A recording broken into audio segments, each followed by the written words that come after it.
Assalamualaikum warahmatullahi wabarakatuh. Halo teman-teman, perkenalkan nama saya Adinda Nafa Lutfia dengan NIM 877644364 dari Fakultas Keguruan Ilmu Pendidikan Program Studi PGSD. Di sini saya akan mengerjakan tugas presentasi individu filsafat ilmu dengan topik peran filsafat ilmu dalam memperkuat ilmu pendidikan. Pertanyaannya itu, bagaimana filsafat ilmu mengawasi dan memperkuat eksistensi keilmiahan serta nilai-nilai dalam ilmu pendidikan. Filsafat ilmu membantu pendidikan agar menjadi ilmu yang jelas arah dan tujuannya. Pendidikan tidak hanya sekedar mengajar, tetapi juga memiliki dasar ilmiah, metode, dan nilai. Filsafat ilmu mengawasi agar ilmu pendidikan tetap logis, sistematis, dan dapat dipertanggungjawabkan. Ada pembahasan dari ontologi, yaitu membahas hakikat pendidikan seperti siapa peserta didik dan apa tujuan pendidikan. Selanjutnya ada epistemologi. Epistemologi membahas bagaimana ilmu pendidikan diperoleh, misalnya melalui penelitian, pengalaman, dan metode pembelajaran. Yang terakhir ada aksiologi.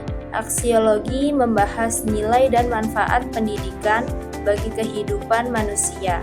Dengan adanya filsafat ilmu, pendidikan menjadi lebih terarah, ilmiah, dan memiliki nilai moral serta sosial. Pertanyaan selanjutnya yaitu, bagaimana pendidikan yang bermakna dan bernilai turut memperkuat perkembangan filsafat ilmu? Pendidikan yang baik akan melahirkan manusia yang kritis, kreatif, dan mampu berpikir mendalam. Dari proses pendidikan tersebut muncullah ide, pemikiran, dan pandangan baru yang membantu perkembangan filsafat ilmu. Ketika peserta didik diajak berpikir logis, memecahkan masalah, dan memahami nilai kehidupan, maka mereka ikut mengembangkan cara berpikir filsafat. Jadi, pendidikan bukan hanya tempat menerima ilmu, tetapi juga tempat lahirnya pemikiran baru yang berguna bagi perkembangan ilmu, pengetahuan, dan filsafat. Pertanyaan selanjutnya yaitu, mengapa filsafat ilmu disebut sebagai pisau analisis dalam membedah persoalan pendidikan? Filsafat ilmu disebut sebagai pisau analisis karena digunakan untuk mengkaji masalah pendidikan secara mendalam dan terstruktur.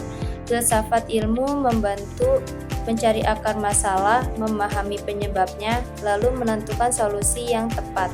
Dari sisi ontologi, dianalisis apa inti masalah dalam pendidikan. Dari sisi epistemologi, dianalisis bagaimana cara memperoleh solusi atau pengetahuan yang benar.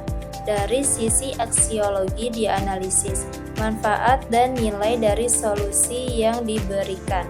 Contohnya, ketika motivasi belajar siswa rendah, filsafat ilmu membantu guru memahami penyebabnya, metode yang tepat digunakan, dan nilai apa yang ingin dicapai dalam pembelajaran. Pertanyaan terakhir yaitu, contoh konkret penerapan filsafat ilmu dalam praktik pendidikan. Contoh penerapan filsafat ilmu dapat dilihat dalam kurikulum dan proses pembelajaran. Misalnya pada kurikulum Merdeka, pembelajaran dibuat lebih fleksibel dan berpusat pada peserta didik. Guru tidak hanya mengajar nilai akademiknya saja, tetapi juga mengembangkan karakter, kreativitas, dan kemampuan berpikir kritis siswa. Hal ini menunjukkan bahwa pendidikan memperhatikan nilai, tujuan, dan kebutuhan peserta didik. Contoh lainnya dalam proses pembelajaran adalah guru menggunakan metode diskusi kelompok agar siswa aktif berpikir, bertanya, dan menyampaikan pendapat. Cara ini membuat pembelajaran lebih bermakna dan membantu siswa belajar secara kritis dan logis.